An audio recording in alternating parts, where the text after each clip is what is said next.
నేను ఒకే ఒక విషయం మీ అందరికి చెప్తున్నాను. ఏ నాయకుడైనా ఏ రాజకీయ పార్టీ అయినా ప్రజల్ని బాగు చేయడం కోసం ఆలోచించాలి. మీ జీవితాల్లో వెలుగు రావడానికి ఆలోచించాలి.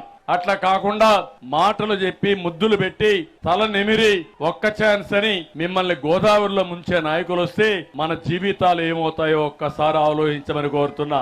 ఈ రోజు నేను ధైర్యంగా చెప్తున్నా, ఆ రోజు తెలుగుదేశం పార్టీ హైదరాబాద్ అభివృద్ధి చేశాం, సైబరాబాద్ నిర్మాణం చేశాం. ఈ రోజు హైదరాబాద్ నగరం దేశంలో నెంబర్ 1 గా ఉందంటే అది తెలుగుదేశం పార్టీ కృషి. అవునా కాదా అని మిమ్మల్ని అడుగుతున్నా. ఆ రోజు ఇక్కడుండే పిల్లలు బాగా చదివిస్తే ప్రపంచాన్ని జయిస్తారని ఐటీకి ప్రాధాన్యత ఇచ్చాం, ఇంజనీరింగ్ కాలేజీలు పెట్టాం, మెడికల్ కాలేజీలు ఇచ్చాం, ఐటీ కంపెనీలు తీసుకొచ్చాం. ఈ రోజు నేను గర్వంగా చెప్తున్నా, ప్రపంచంలో ఏ దేశానికి పోయినా మన వాళ్ళు అక్కడ ఉంటారు. మొన్న కష్టం వస్తే 80-90 దేశాల్లో నాకు సపోర్ట్ చేస్తూ నిరసన తెలియజేశారంటే అది తెలుగుదేశం పార్టీ తెలుగు జాతికి ఇచ్చిన వరం.